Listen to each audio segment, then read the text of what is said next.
दर्शक बंधु कहते हैं, जब मन में संतोष न हो तो संसार का हर सुख भी अधूरा लगता है।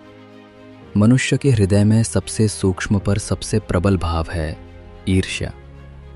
ये भाव दिखता नहीं, पर भीतर धीरे धीरे जलता है और एक दिन मन की सारी शांति भस्म कर देता है। गंगा किनारे बसे एक छोटे से गांव में एक युवक रहता था, जिसका नाम था आर्यन। वो मेहनती था, कर्मशील था और अपने खेतों से बहुत प्रेम करता था। पर एक बात थी जो उसके जीवन की सबसे बड़ी रुकावट बन चुकी थी। वो था उसकी ईर्ष्या का भाव। आर्यन के पड़ोसी का नाम था देवेश। आर्यन के समान उम्र, समान गांव, लेकिन उसकी फसल हर बार अच्छी होती थी। लोग उसकी प्रशंसा करते थे और कहते, देवेश तो बड़ा भाग्यशाली है, जो बोता है सोना बन जाता है। ये सुनकर आर्यन के भीतर कोई अनदेखी आग जल उठती। वो सोचता, मेहनत तो मैं भी करता हूं, फिर ऐसा क्या है जो उसे मिलता है और मुझे नहीं। धीरे धीरे वो अपनी मेहनत से ज्यादा देवेश के जीवन पर ध्यान देने लगा। वो सुबह खेत में जाता, पर निगाहें अपने पौधों पर नहीं, देवेश के खेत की ओर लगी रहती, और यहीं से उसके पतन की शुरुआत हो गई। ईर्ष्या वो भावना है जो किसी और की सफलता देखकर हमारे मन को असंतुलित कर देती है। जब हम दूसरों की रोशनी देखकर खुद को अंधेरे में महसूस करते हैं, तो हम भूल जाते हैं कि हर दीपक की लौ का समय अलग होता है।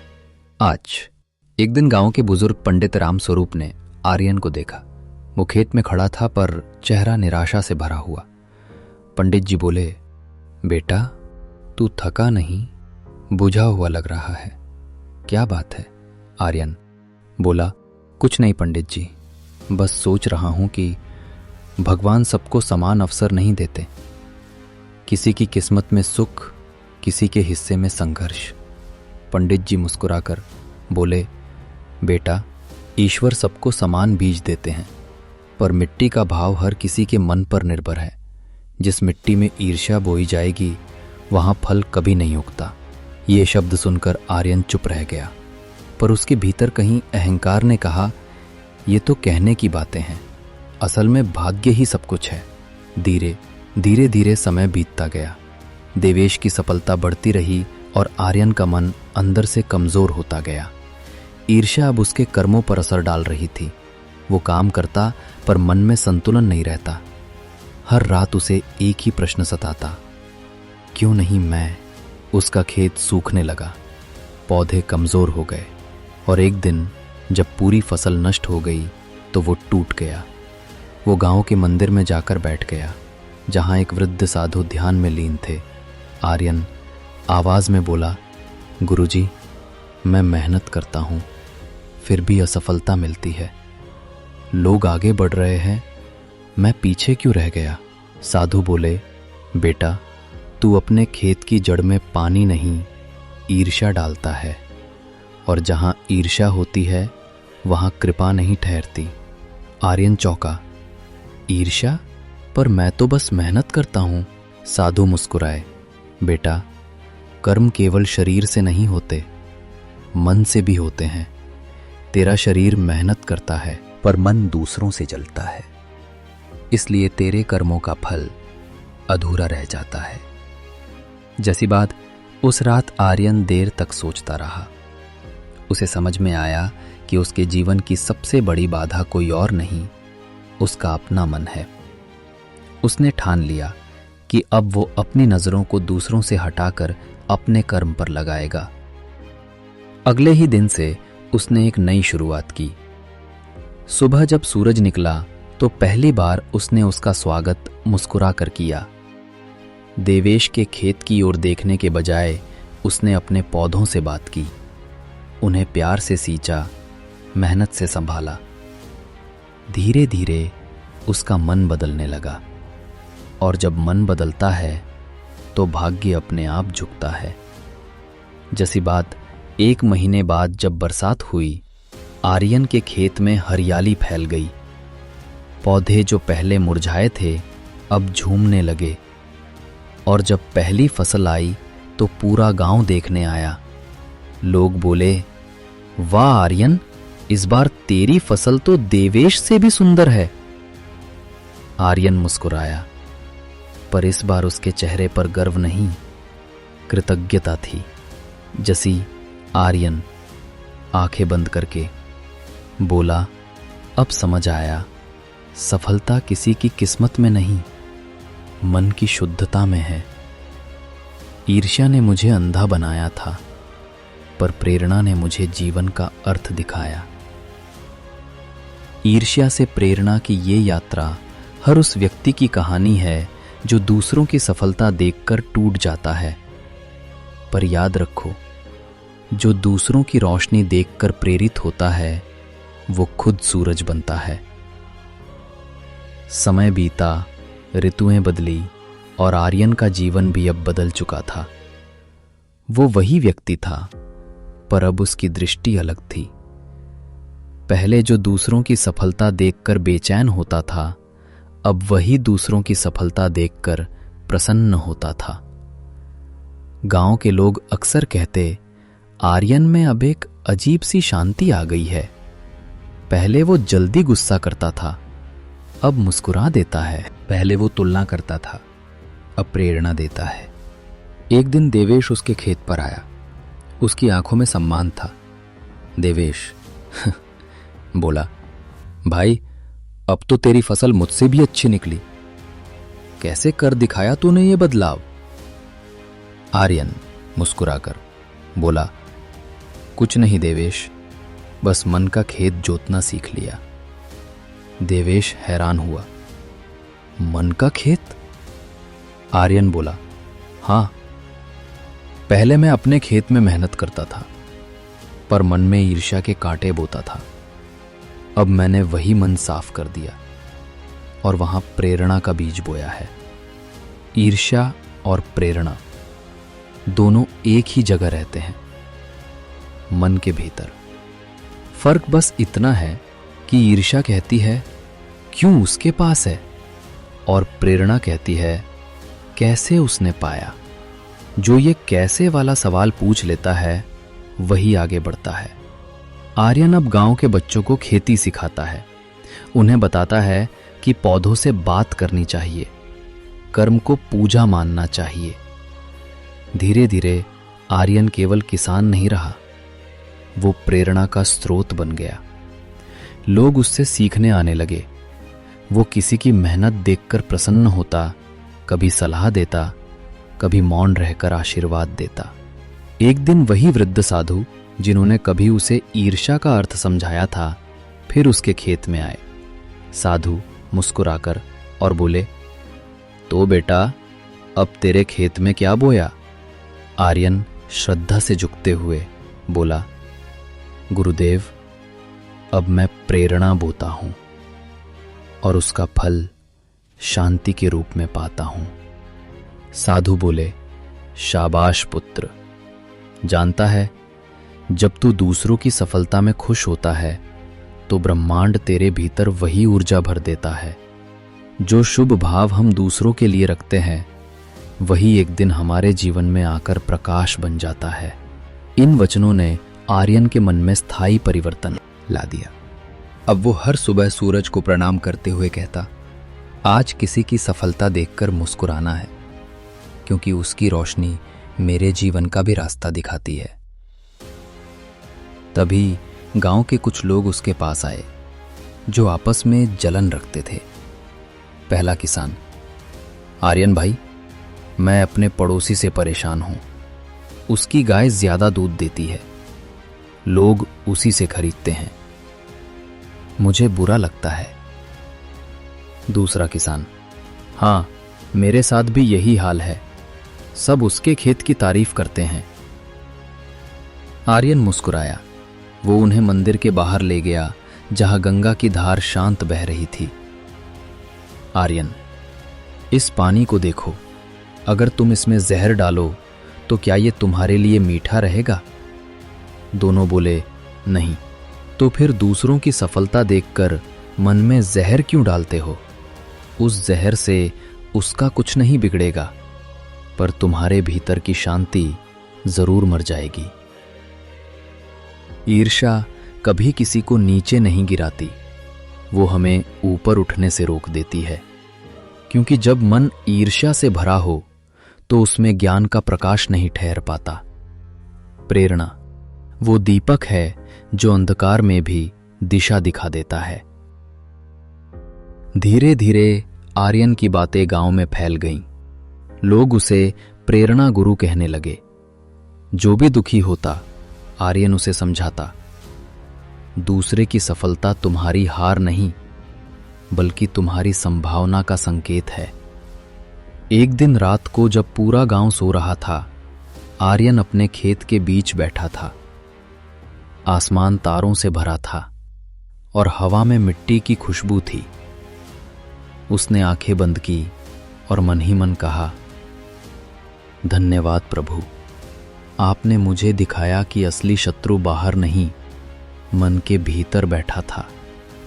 अब मैं किसी से नहीं जलता क्योंकि मैंने अपने भीतर की आग को दीपक बना दिया है।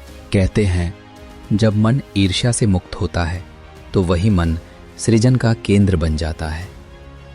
जिस व्यक्ति ने दूसरों की सफलता देखकर प्रेरणा ली, उसने अपने जीवन की दिशा तय कर ली। ईर्ष्या वो अग्नि है जो पहले स्वयं को जलाती है और प्रेरणा वो ज्योति है जो दूसरों को भी प्रकाश देती है। चयन तेरा है, तू अपने भीतर आग रखना चाहता है या दीपक। गांव की पगडंडियों पर अब एक अलग ही रौनक थी। जहां पहले लोग एक दूसरे की सफलता देखकर खामोश रहते थे, अब वहीं एक नई हवा चल पड़ी थी, प्रेरणा की हवा। आर्यन अब सिर्फ अपने जीवन का छात्र नहीं था, वो दूसरों के लिए एक प्रकाश की किरण बन चुका था। जिस जगह पहले उसके भीतर ईर्ष्या की आग जलती थी, अब वहीं करुणा, सहानुभूति और उत्साह का दीप जलने लगा था। हर सुबह वो गांव के चौपाल में युवाओं को बुलाता। कभी वो उनसे कहानियां सुनाता, कभी अपने अनुभव बांटता। वो कहता, दूसरों को गिराकर नहीं, खुद को उठाकर आगे बढ़ो, क्योंकि जो ऊंचा उठता है वो कभी किसी को छोटा नहीं देखता। लोगों के चेहरे पर बदलाव आने लगा। जिनके बीच कल तक ईर्ष्या थी, आज उनके बीच सहयोग की भावना थी। एक दिन गांव का वही साधु दोबारा आए। उन्होंने देखा कि जहां पहले शोर और असंतोष था, वहां अब हंसी और एकता की लहर है। साधु मुस्कुराए और बोले, वत्स आर्यन, अब तो सिर्फ अपने जीवन को नहीं, अनेक जीवनों को आलोकित कर रहा है। आर्यन ने विनम्रता से उत्तर दिया, गुरुदेव, ये सब आपकी कृपा है। आपने सिखाया था, ईर्ष्या का अंत ही प्रेरणा का जन्म है, और अब मैं यही संदेश फैलाना चाहता हूं। साधु बोले, याद रखो पुत्र, प्रेरणा एक दीपक की तरह है, जिसे बांटने से उसका प्रकाश कम नहीं होता बल्कि बढ़ता जाता है। धीरे धीरे आर्यन का ये संदेश दूर दूर तक फैल गया। पास के गांवों से लोग आने लगे। कोई पूछता, कैसे ईर्ष्या को हराएं? तो कोई कहता, मैं भी दूसरों से जलता हूं, अब क्या करूं? आर्यन धैर्य से सबको सुनता और कहता, ईर्ष्या का उपाय बाहर नहीं, भीतर है। जब तुम किसी की सफलता देखकर खुश होते हो, तब तुम्हारा मन अभाव से आभार में बदल जाता है। वो सबको एक छोटी सी साधना सिखाता था। हर सुबह सूरज को प्रणाम करते हुए कहना, मैं सबकी सफलता में प्रसन्न हूं और सबकी प्रेरणा मेरे भीतर जागे। गांव के बुजुर्ग कहते, आज जो पहले जलते थे वही अब दीपक बनकर दूसरों का मार्ग दिखा रहे हैं। एक दिन नगर से एक बड़ा व्यापारी आया। उसने आर्यन से कहा, तुम्हारे शब्दों ने मेरे कर्मचारियों को बदल दिया। पहले सब एक दूसरे से प्रतिस्पर्धा करते थे, अब सब एक दूसरे से सीखते हैं। आर्यन मुस्कुराया, जब हम प्रतिस्पर्धा में हारते हैं तब प्रेरणा हमें जीतना सिखाती है। व्यापारी बोला, क्या तुम मेरे शहर चलकर लोगों को यह सिखाओगे? आर्यन ने कुछ पल मौन रहकर उत्तर दिया, जहां भी ईर्ष्या है वहां प्रेरणा की आवश्यकता है। मैं वहां जाऊंगा जहां मनुष्य भीतर से खाली है। कुछ समय बाद आर्यन नगर पहुंचा। वहां ऊंची इमारतें थीं, पर मन खाली थे। लोग दौड़ रहे थे, पर मंजिल कोई नहीं थी। हर चेहरा किसी और से आगे निकलने की होड़ में था। आर्यन ने सभा में कहा, मित्रों, सफलता का अर्थ दूसरों से आगे बढ़ना नहीं, बल्कि कल के स्वयं से आगे बढ़ना है। ईर्ष्या हमें दूसरों की नकल बनाती है, प्रेरणा हमें हमारी पहचान दिलाती है। सभा में सन्नाटा छा गया। कई लोग आंसू पोंछने लगे। किसी ने पहली बार महसूस किया कि दूसरे की सफलता से जलना अपने ही सुख को जलाना है। उस दिन के बाद आर्यन का नाम दूर दूर तक गूंजने लगा, पर वो हर बार यही कहता, मेरा कोई नाम नहीं, प्रेरणा ही मेरी पहचान है। वो हर गांव, हर नगर, हर हृदय में एक वाक्य छोड़ देता, दूसरों की रोशनी देखकर खुश होना स्वयं के भीतर सूर्य जलाने जैसा है। डिपाटक बंधु, आर्यन कोई साधारण व्यक्ति नहीं था। वो हम सबके भीतर छिपा वो भाव था जो किसी की सफलता देखकर जलता है, पर एक दिन समझ जाता है कि दूसरों की जीत मेरी प्रेरणा हो सकती है। याद रखो, जब हम दूसरों के उजाले से डरते हैं, तब हम अंधकार में रहते हैं, और जब उसी उजाले से प्रेरित होते हैं, तब हम स्वयं प्रकाश बन जाते हैं। रिलक्तरे वहीं खत्म होती है जहां प्रेरणा शुरू होती है। प्रेरणा वहीं जन्म लेती है जहां मन में आभार होता है, और वही मनुष्य धन्य है जो दूसरों की सफलता को अपने उत्सव में बदल देता है। रात का समय था। आकाश में चांद पूरा था, श्वेत, शांत और साक्षी। आर्यन उस मंदिर की सीढ़ियों पर बैठा था जहां उसकी यात्रा शुरू हुई थी, वही जहां कभी उसने भगवान से शिकायत की थी, मुझे क्यों नहीं मिलता जो दूसरों को मिला।